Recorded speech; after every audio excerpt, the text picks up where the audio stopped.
If the secret to German football's success since their reboot at the turn of the century has been the industrialization of producing elite talent, then this was a moment of malfunction. The time spanner fell into the works. For the second successive tournament, the holders of the World Cup have suffered an opening game defeat, and though Mexico's remarkable 1-0 victory here at the Luzhniki was not as emphatic as Spain's 5-1 defeat to the Netherlands 4 years ago, it was no less astonishing a result. Irving Chucky Lozano, the player that El Tri's substantial travelling supporters pinned its hopes on, scored the decisive goal, finally finishing off one of the many counters Juan Carlos Osario's side threatened within the first half. Yet this was not the story of one man, it was a tale of two teams. One rose above all expectations by adopting a courageous, ruthless and brilliant approach. The other failed to amount to the sum of its parts and fell far below its usual exacting standards. Could do little for the Mexico opener and was left exposed by a wandering defense put in a solid performance and a surprise inclusion into the starting 11. Again could have tried harder to get back for Mexico's counter despite all his talent. Kimmich struggled to get back after attacking, and left Ozil to defend, making him culpable for the Mexico goal. The stronger of the German defenders but still caught on the counter-attack several times struggled against the intelligence and pace of Hernandez, another to be caught on the counter, usually the defensive cover in midfield. He left his defense open to the Mexican counter-attack. Hauled off early in the second half provided little to the German attack, other than an excellent free kick pushed onto the bar by Ochoa failed to impact the Germans' attacking play, and wasn't helped by the likes of Khedira, who underperforming sprayed some average passes to his teammates. May get the blame for Mexican's opener, but at least he tracked back, unlike others offered an attacking outlet down the left and looked a bright spark against the Mexican defense, but ultimately couldn't break through. Had a couple of half chances and showed some of his talent at just 22 years old.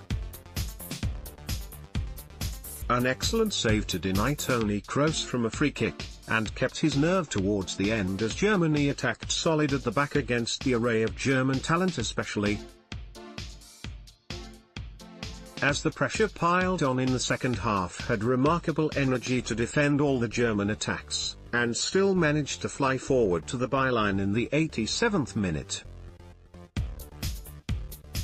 Loose in possession at times as Germany pressured to come back into the game, but gave everything until the end. A calm and composed figure with the vast energetic attacking talents in front of him impressed on the counter and linked well with Leon and Lozano.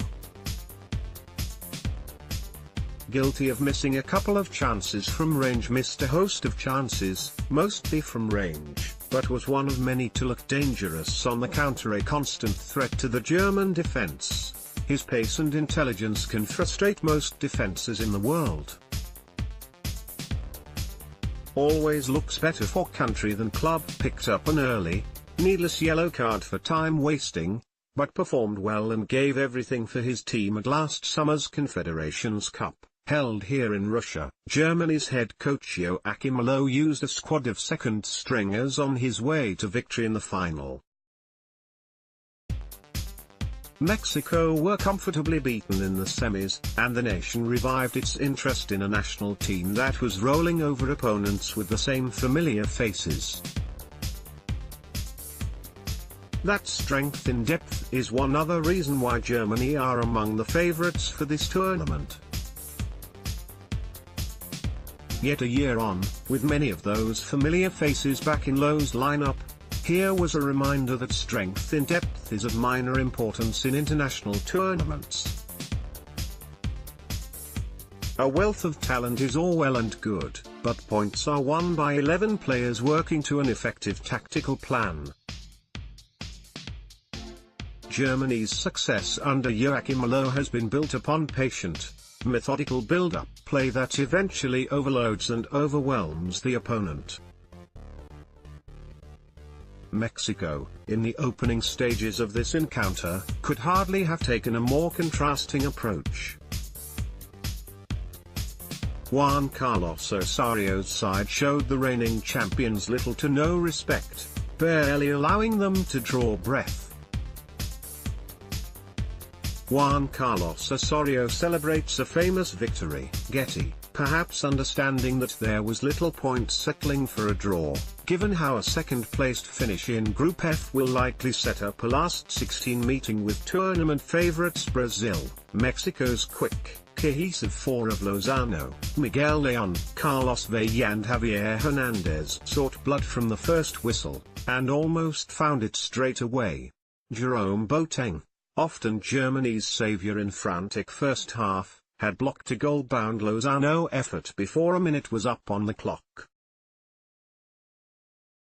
The chances kept coming, too.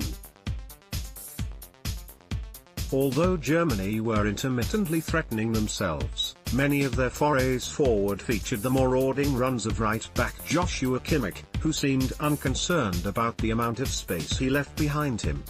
This, combined with indifferent showings from Toni Kroos and Sami Khedira in midfield, meant Boateng and his defensive partner Mats Hummels were repeatedly left to contest one-on-ones with Mexico's front line. They were one-on-ones they would often lose. Hernandez found himself inside the area with a clear sight of Manuel Neuer's goal after 18 minutes, but could not move the ball out of his feet. Lozano wheels away in delight, Getty. There is a rule among international football's fatalists: if you spurn this many chances against Germany, they will eventually punish you. Yet Mexico's heads did not drop after the missed opportunities. Instead, Osario's side took each as a sign that their game plan was working. Soon enough, it would produce results. It came through one of those one-on-ones, this time against Hummels, with Hernandez spinning the Bayern Munich centre-half into submission. A 1-2 and he was away, but so was Lozano, making tracks down that vacated right flank. An awkward touch around Mesut Ozil made it appear as though another chance might pass, but the finish came quickly, low past Manuel Neuer at the near post. Back in Mexico City, a small artificial earthquake was apparently recorded, possibly due to mass jumping. The second half was a different story. Mexico, with something to protect, could not counter as freely. Germany, their pride hurt, went in desperate search of an equalizer.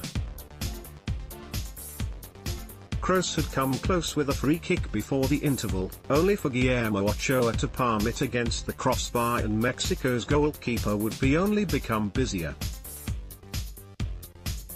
Ozil and Co. could not breach Mexico's defense. Getty, Lowe's side made 18 attempts at Ochoa's goal after the break alone. They would end 26 in total, twice the amount Mexico managed. Yet few were ever as threatening as those first half openings their opponents' counter-attacks had created. They had been tactically outthought, left without any coherent answers. This was Germany's first opening match defeat at a World Cup since 1982, a 2-1 reverse against Algeria. That year, they still reached the final. This is only their first World Cup defeat since the 2010 semi-final against Spain. It will not precipitate another reboot or lead to established principles being questioned, but it will puncture that imperial air that comes with the tag of world champions, for the next month, at least. Follow the Independent Sport on Instagram here, for all of the best images, videos and stories from around the sporting world.